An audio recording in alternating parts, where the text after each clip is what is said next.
in the Valmiki Ramayana, in the Yuddha Kand, in the Yuddha section, we have seen how Rama and Ravana are confronting each other, and there has been a long battle between the two of them, a 1-to-1, and when Rama was not able to defeat and vanquish Ravana, how much ever he has tried with all his weapons, still he was not able to kill Ravana. So he was very exhausted and he was deeply thinking, doing vichar on what to do, what step next to take. At that point of time, we've seen over here, Agastya Mahamuni enters the scene. In fact, all the devatas and all the rishis are in their celestial sphere watching this Ravana Yuddha.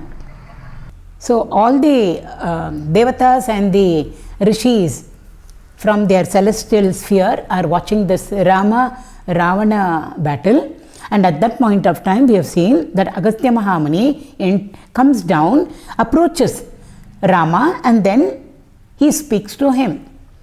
So I did say in the last class that it is always the Guru who comes to our rescue, whatever it be, whether our problems are materialistic or whether our problems are spiritual. Especially in the spiritual case, when we have really progressed a little or advanced on the spiritual path, we have sufficiently purified our inner equipment and we are wanting to walk the next step or the next stage. At that point of time, mysteriously, somehow or the other, the right person enters into our life. That's the law of nature. Or we can say the Lord himself makes sure that the right person to work on us at our level reaches us or approaches us. So it's always the Guru coming to the Shishya and not the Shishya reaching out to the Guru, moving towards the Guru. So Agastya Mahamuni has come and we were in the third shloka. I am again chanting it. Rama Rama Mahabaho Shrunu Guhyam Sanatanam Yena Sarvanarin Vatsa Samare Vijayishyasi. So Agastya Mahamuni has approached Rama and he speaks to him. He addresses him and says, Rama, Rama, hey Rama, hey Rama. I did say last time, when we repeat, whether our children's name or whose ever name, our friend's name, whenever we repeat again, we can make out that we can't do it without love and affection over there.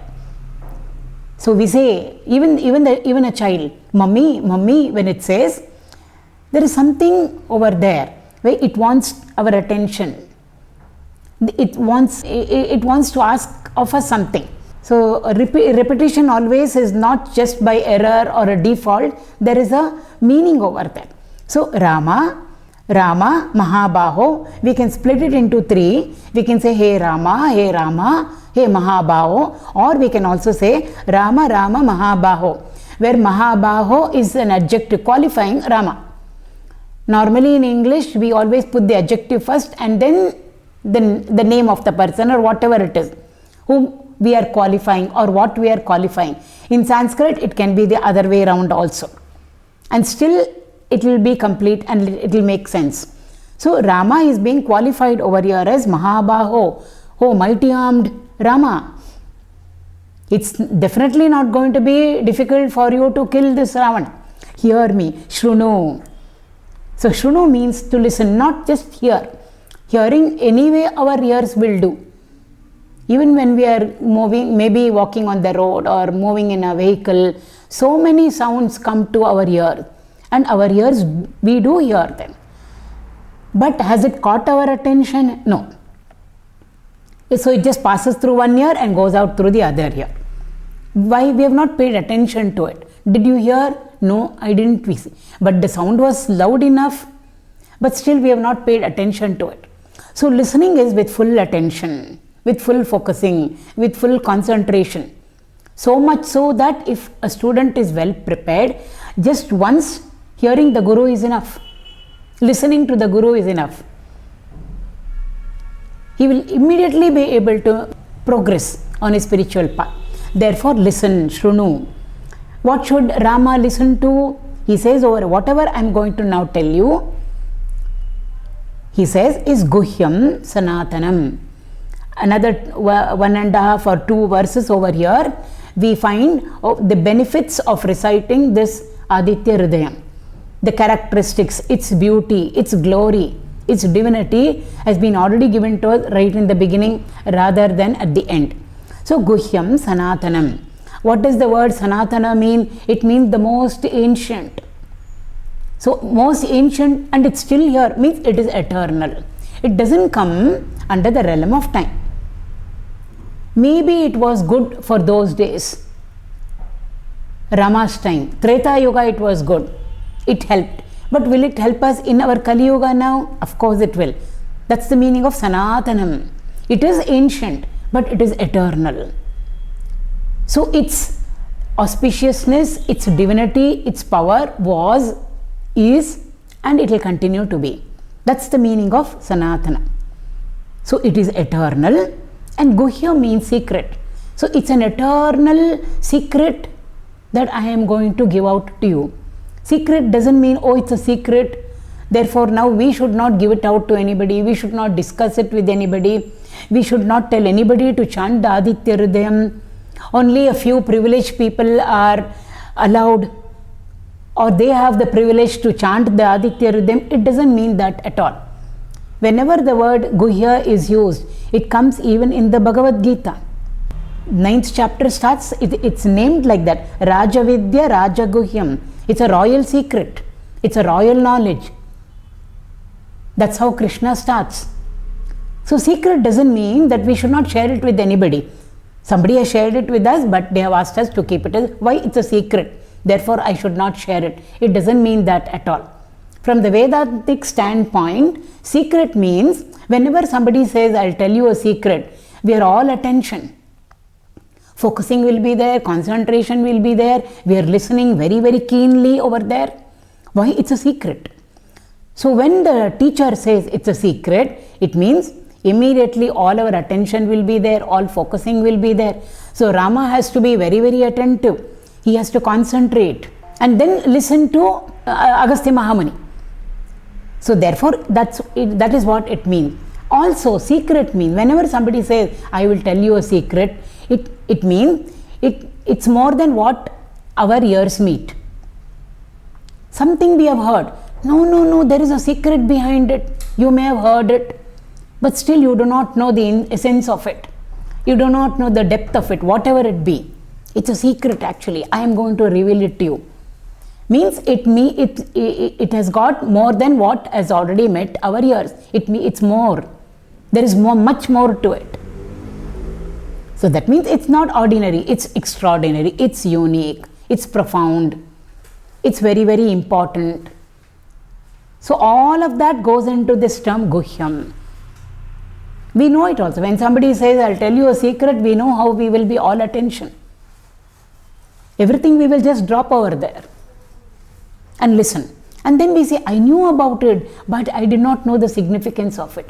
I did not know what this meant, whatever we heard or whatever we saw. So therefore, the teacher is telling over here, I will listen to this eternal secret. Why should Rama listen to it? He says over here, Yena sarvan arin vatsa. Vatsa means my son. In the last class itself, we went through it. The Guru-Shishya relationship is much, much more than even a father-son relationship. The Guru becomes father plus, mother plus, Guru plus. Tvameva mata cha pita tvameva. That's why we chant that.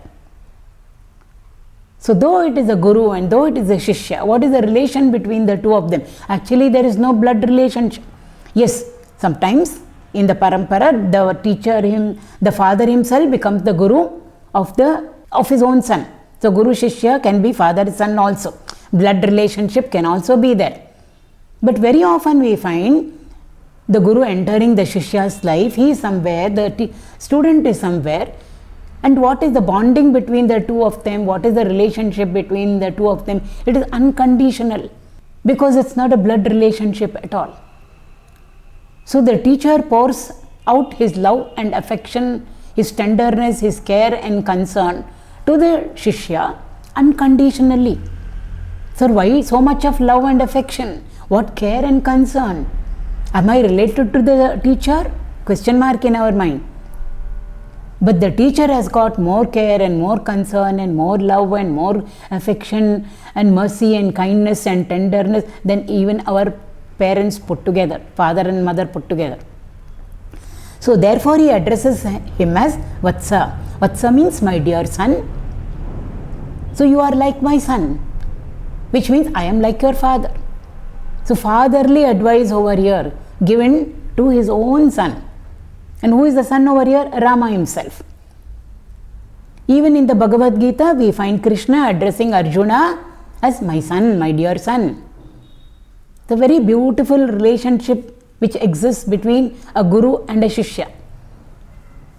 So therefore, hey Vatsa, my son, he says, by listening to this eternal secret that I am going to give out to you, what will be the gain for Rama? Why should Rama listen to him? He says, Yena, by which. Sarvan means all.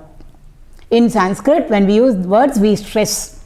All our languages are like that. Our Indian languages, our Bharatiya languages. Everything is not on the same tone. In English, almost the same.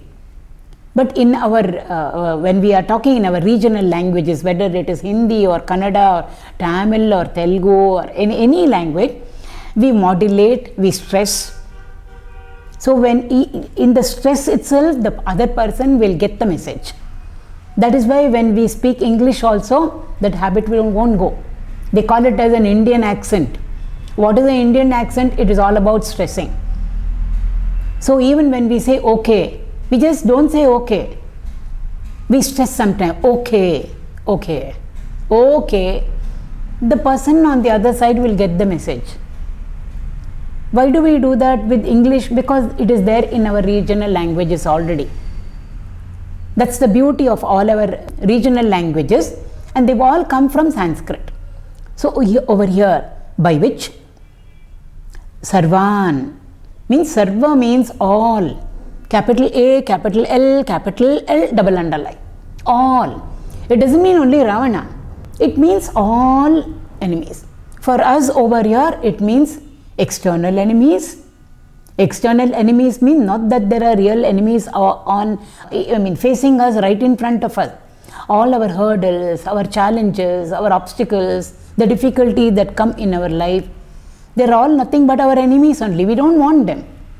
We don't want difficulties in our life, hurdles in our life, obstacles in our life, challenges in our life. They're all inimical only to us because they're not favorable to us. We want to cross over them. And of course, our inner enemies are there. All the negativities that we have. Not one, not two. There's an army over there inside. So therefore, he says, Sarvan Areen. Areen means enemies. All enemies. My dear child or my dear son, Samare, in the battlefield, Vijayishyasi. Jaya itself means victory. When we add V, Visheshena victory, total victory. You will be able to conquer all your enemies, not one or two, all of them. So all enemies included, no enemy excluded over here. Where? In the battlefield. For Rama, it is the regular battlefield where he has to fight with Ravana. But for all of us, what is the battlefield? Any area of activity becomes a battlefield for us. In our area, there can be problems. In our house, there can be problems. In the kitchen can become a mini battlefield for us. The living room can become a battlefield for us, where positive and negative are confronting each other, a good person and a bad person, a person on the righteous path and a person walking the unrighteous path. It's a battlefield. And of course, within us also, our own mind is a battlefield, where there are good qualities, where there are bad qualities. Constantly they are countering each other. The bad wants to win over the good, and of course the good wants to win over the bad. And we have seen very often in our case, the bad easily overpowers the good. Easily. So therefore then we say, I compromised. I do not know why I compromised. Or I got tempted.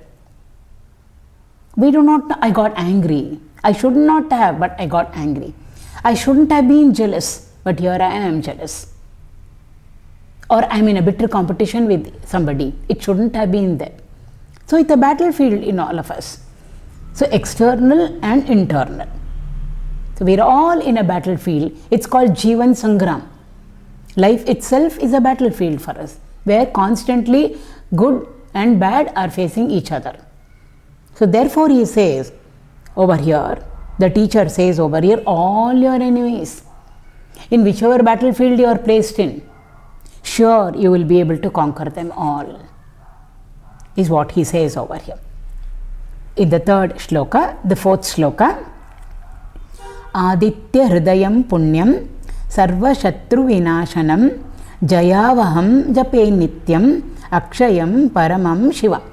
Next two verses, we only the glories of chanting the Aditya Hrudaya have been given out by the teacher. So this eternal secret that the teacher has promised to give out to Rama, which Rama should listen to, what is it titled as? What is its name? The name of the chant, Aditya Hrudayam. He says, it is titled as Aditya Hrudayam. Is it an ordinary chant? He says it's Punya, Punyam. Punya means holy, holy of the holiest, very auspicious. Mangalakara it is, Shubhakara it is. If we chant it or even if we hear it, it can only do good to us. It will sure bless us. Punyakara it is. So Punyam, Sarva Shatru Vinashanam. Again the teacher is repeating over here because we need repetition. The teacher has to again and again tell us. Even after this much, how many of us will chant the Aditya Hrudaya every day? Or at least maybe chant it every Sunday. So we have to make an effort for all that. Therefore the repetition over here. Sarva again means all. Shatru means enemies. Nasha is destruction. Vinasha means total destruction. So this Aditya Hrudayam, it is very holy, it is very sacred, it is auspicious, it is Shubhakara, and it will it is capable of destroying all enemies. It is a destroyer of enemies. Outer challenges, hurdles, obstacles, and inner also.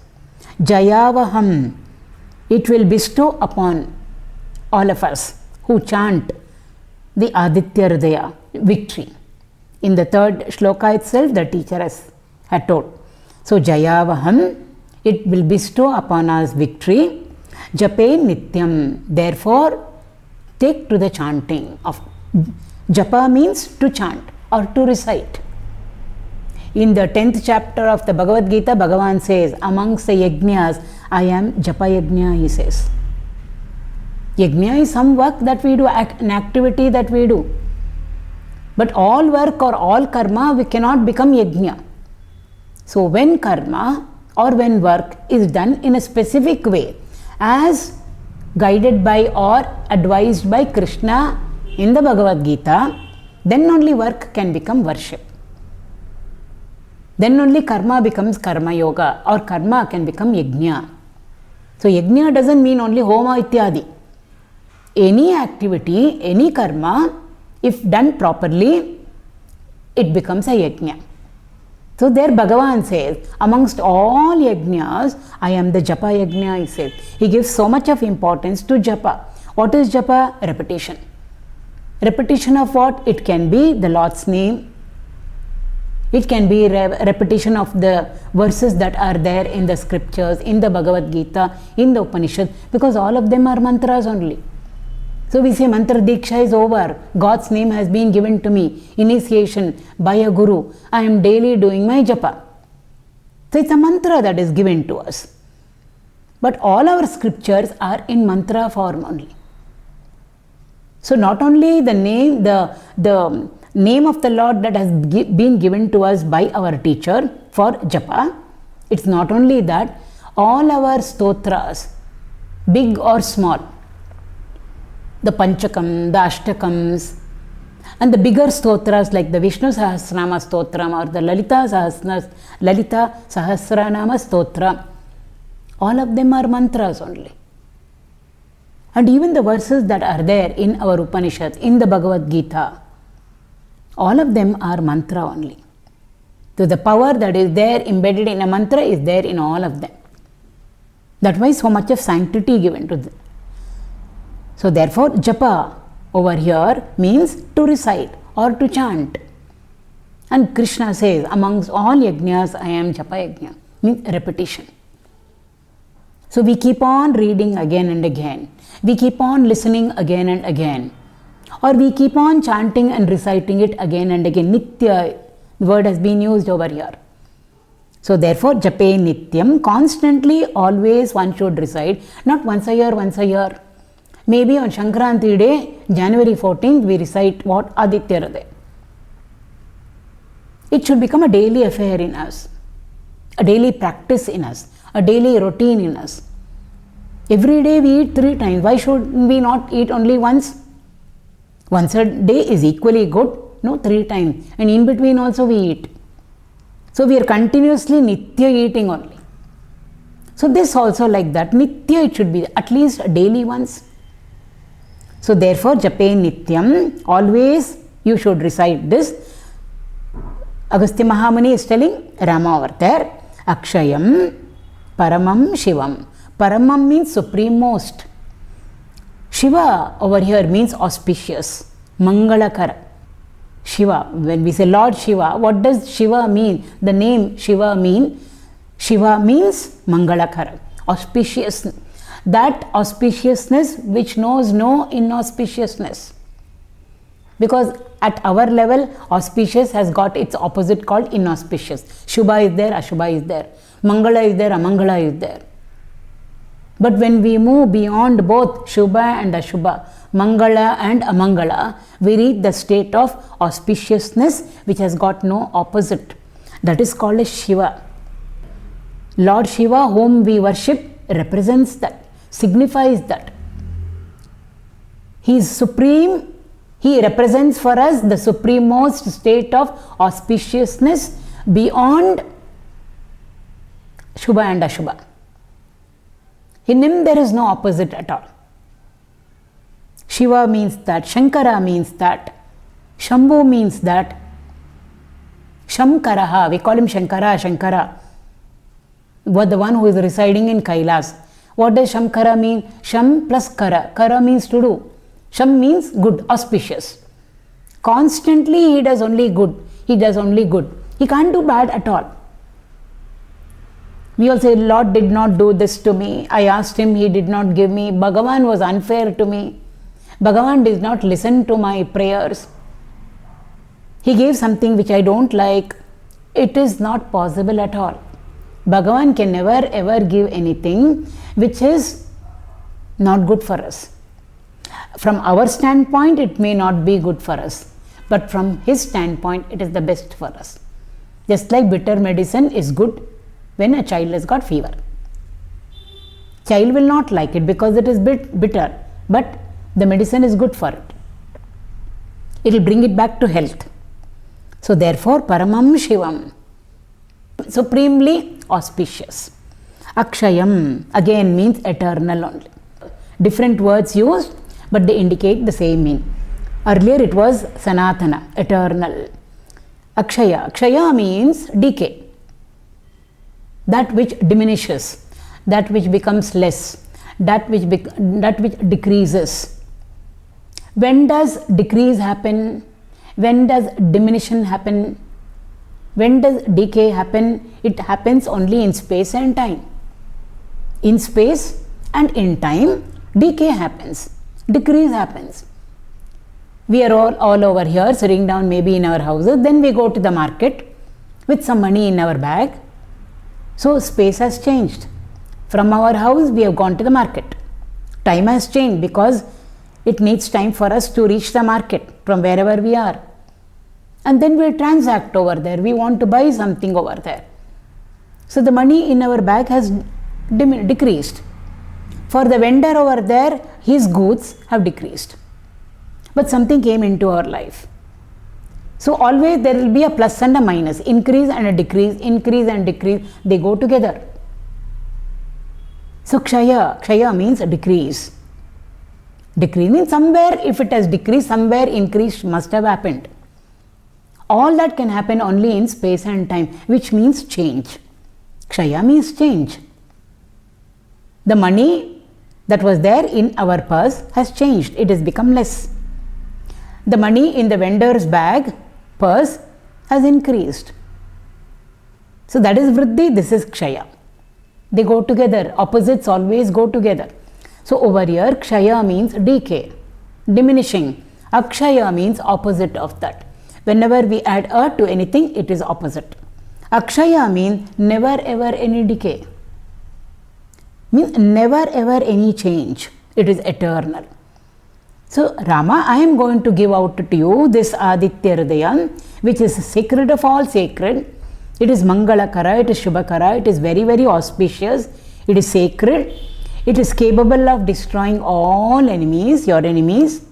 It is capable of bestowing upon you victory if you always chant it or recite it. And again, it is Akshaya Paramam Shivam. It is most auspicious.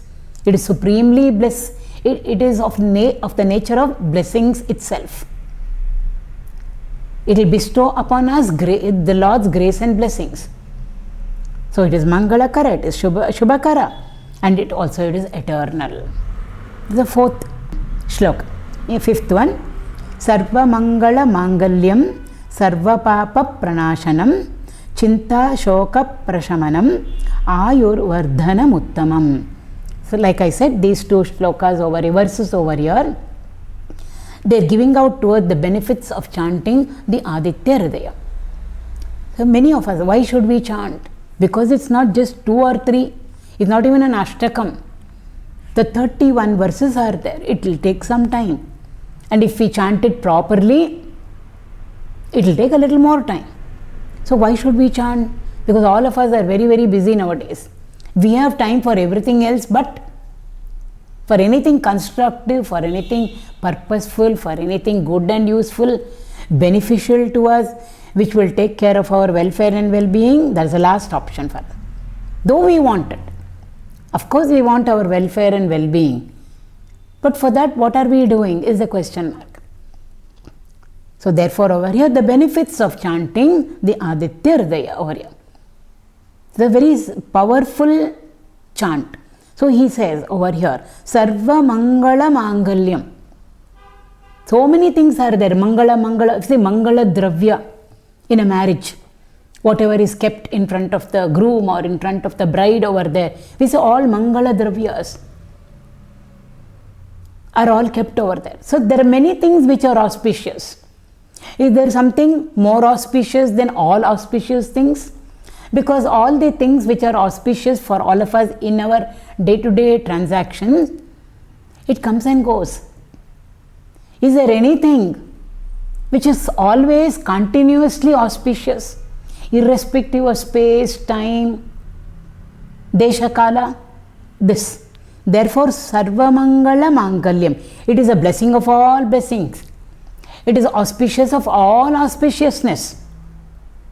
More beyond that, the teacher can't tell us also. So it's supremely auspicious. Mangalakara. So many things we term it as Mangala, Mangala, Mangala. All of them put together on one side, Aditya Hrudaya on the other side, this weighs more. So from amongst all Mangala things, this is even more auspicious than all of them put together. All things which bless us, which help us, which are useful to us. But this stands, it stands on a different pedestal altogether. It stands on a very, very high pedestal. It can't be compared at all. It's an embodiment of blessings and grace for us, which this Aditya Hrudaya. It's like blessings and grace of the Lord walking on 2 feet, or in a chant form for us. So Sarva Mangala Mangalyam. It is the supreme most auspicious chant amongst everything that we can term as auspicious. Sarva Papa Pranashanam. it will completely destroy all our papa. Sarva again means all. Papa means sins. Pranashanam means destroys. Therefore, it will destroy all our sins. Sin over here doesn't mean the wrong things that we do.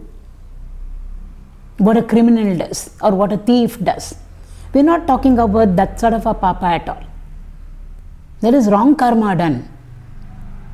So action will have its reaction. Whatever we do wrong, it will come back to us. So therefore here in Vedanta, papa means the karma that we have brought over here, good and bad. Good karma also is the binding on us. The bad karma also which we have brought for whatever reason also binds us. Our prarabdha that we have brought is a mixture of both of them. Good also we have brought, bad also we have brought. It's a mixture.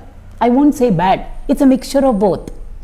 Whatever we had done earlier, we have brought it into this life to exhaust them. Therefore, over here also we enter into good environments, not so good environments, pleasant or unpleasant, conducive or non-conducive. That is why that like and dislike will be there depending on the karmas that we have brought. But all of them are binding. Whether we are bound by an iron chain or whether we are bound by a gold chain, we are bound still. I want to bind you up and tie you up, somebody says. We don't want anybody to tie us up with an iron chain. Supposing somebody says, I want to tie you up with a silver chain or a gem studded gold chain, that also we don't want. We want to be free. So good karmas also bind us, negative karmas also bind us. Both of them put together are called as papa. So in Vedanta, whether we are talking about the Bhagavad Gita or the Upanishad, whenever the word papa comes, it means all our karmas that we have brought, good or bad, both are binding on us. Both are responsible for our bondage in samsara. We want to be free from both of them. Therefore, over here the teacher says sarva papa pranashanam. So the right in English we translate papa as sins, but it is both merit and demerit. It is papa and punya, both, beyond both we have to go. And he says over here this, the recitation or the chanting of Aditya Hrudaya will completely destroy all your karma. So everything will stand in null and void for us. Good also will be cancelled, the bad also will be cancelled. It is like no debit, no credit in the bank. No debit, no credit in the bank means why should we go to the bank? If there is debit, if there is credit, we have to keep transacting in the bank. We have to keep going again and again. Therefore, we have come to this bank called world samsara bank, world bank, because there is debit and there is credit, there is papa and there is punya. Good karmas we have brought, not so good karmas also we have brought. All of them are completely wiped out. It becomes null and void for us, redundant it becomes. So there is no debit, there is no credit. I don't owe anything to anybody, nobody owes anything to me. Therefore, I am quits with everybody. I am quits with the whole world. That's what is called as the state of realization. So both we have to transcend and move ahead. Go beyond both of them. Aditya Hrudaya is capable of cancelling and making it all null and void for us. Everything stands cancelled. Good also and bad also. So therefore, sarva papa pranashanam. It destroys all our papa. Chinta shoka prashamanam. Prashamana again means it will remove. Shamana means, shama means, it comes from the word shama means to quieten. Prashamana means totally it will quieten us. If we have to become quiet means some distraction has been removed from us. Some agitation has been removed from us. So prashamana means totally it will remove. What will it remove for us? What we are always stuck with. Chinta and shoka. Chinta means constantly we are thinking and thinking and thinking, anxiety. And shoka means grief and sorrow. These are the only two things that bind us. We think many things bind us. All can be brought into these two groups, Chinta and Shoka. Constantly we are moving from one grief to another grief, from one sorrow to another sorrow. No, we moved from one sorrow to joy means less sorrow, that's all. When we say joy, our joy is not 100%. Less of sorrow, less of grief. Therefore, we are calling it as joy. But still it is there. Next moment it will come back to us.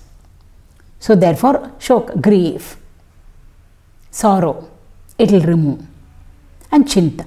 In the Bhagavad Gita, Bhagavan says, dukkha alaya, ashashvata is this jagat into which you have entered into. Ashashvata means not permanent. Here we were only talking about permanency over here. It is Sanatana, it is Akshaya, it is Paramashivam, eternal, changeless. Krishna says over there, you come into a realm of change. And what, therefore, Ashashvata, it is not permanent at all. And it is Dukkhamaya, is a Dukkalayam Ashashvatam. So the world which we have entered into, Bhagavan says, Alaya means a house, an area, a house or an area of full of dukkha only we have entered into. So we are moving from one sorrow to another sorrow, from one grief to another grief. When it's little, we call it as joy, that's all it is, or we call it as pleasure.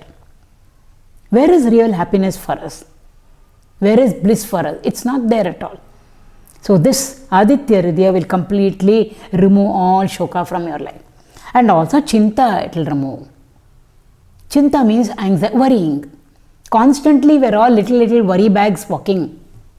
Something or the other will be there which will occupy our mind. We are preoccupied with it. And what do we say? I am thinking about it. Actually it means I am worrying about it. Or I am brooding about it. Dasaru writes a very beautiful song. Anugalavu chinte 𝐺𝐤𝐾𝐝. It's in Kannada. Anugalavu constantly say any place, any time, any situation, 𝐺𝐤𝐾𝐝, for the individual, there is always chinta. Where is there a moment where there is no chinta for us? Not possible at all. Therefore, he says, Anugalavu chinte 𝐺𝐤𝐾𝐝. And he gives examples to make us understand it all. Very simple he makes it. Mane iddaru chinte, mane illadiddaru chinte. No house, our own house, chinte. We have bought a flat or we have bought a bungalow, then more chinta will be there because we have to maintain it. Rented house, somebody else was maintaining it, we were not bothered at all. So my own means more chinte over there. Madave adaru chinte, madave agadiddaru chinte. We have not got married, no partner in our lives, of course chinta. Partner comes, more chinta. Whatever it be, in each one's context. Makkaliddaru chinte, makkalilladiddaru chinte. No children, one worry. Children, more worry. More the children, more the worry. Wealth is not there, of course we are all worried. We want more and more and more and more and more wealth. When wealth starts coming to us, has the worry decreased? It is directly proportional. More the wealth, more the worry. So he says constantly a jiva is always in a state of chinta. Anugalavu chinte 𝐺𝐤𝐾𝐝. So he gives all this and then he says finally, Purandara Vitalana chinte onde nischinte. So all this, our worry, our thinking, chinta means to think of. I'm thinking of buying a house, I'm thinking of buying a vehicle, I'm thinking of getting married, I'm thinking of having children, whatever it is. I'm thinking of getting more and more wealth, therefore I am shifting my job because the pay there is more, etc., etc., etc. All of that, in English we will call it as worrying or brooding. But the same thinking, instead of thinking of all these things, he says if you just turn your thinking process, so thinking remaining the same, if we direct it towards the Lord, he calls it as nischinte. I am thinking, I am doing chintan only, but I am not doing chintan on this thing and that thing and this being and that person. All of them we call it as worrying and brooding.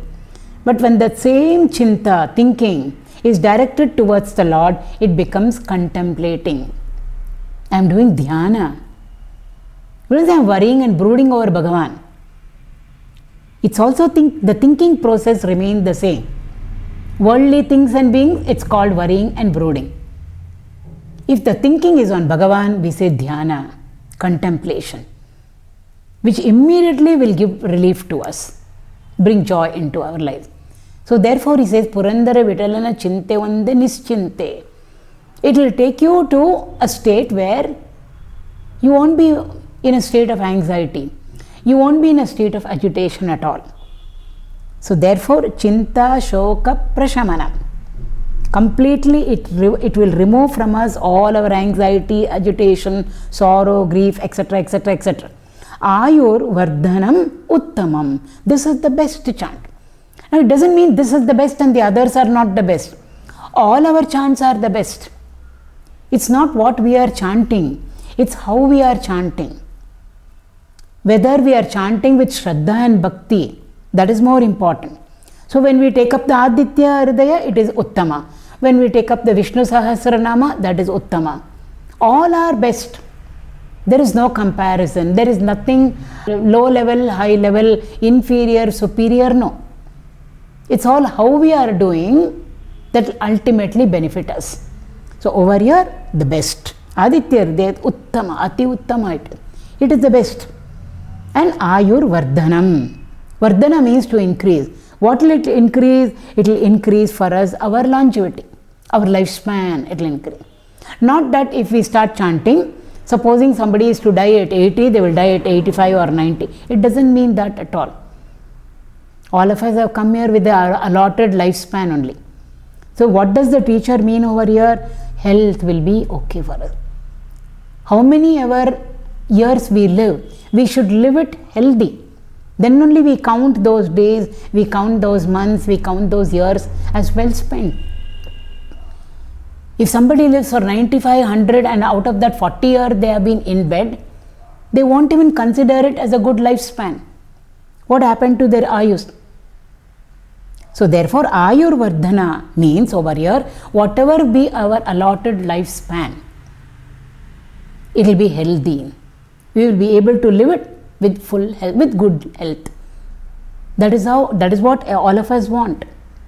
Whatever be our lifespan, we do not know our lifespan, but all our lifespan, let us live healthy, physically, mentally and intellectually. That benefit will come to us. Ayur Vardhanam. When health is there, it looks like we have extended our life. So many years I lived. Health. What we mean is health. Because we were healthy, we have made use of all those years purposefully, meaningfully. So Ayur Vardhanam Uttamam. It is the best. It is very good. And then it increases, it will bestow upon us health. It will take away our chinta, it will take away our shoka, and also all our sarva papa, the good and the bad karma that we have brought with us, it will completely destroy all of them, is what the teacher is telling Rama over here. This is the 5th shloka. The 6th shloka, we will take it up in the next class.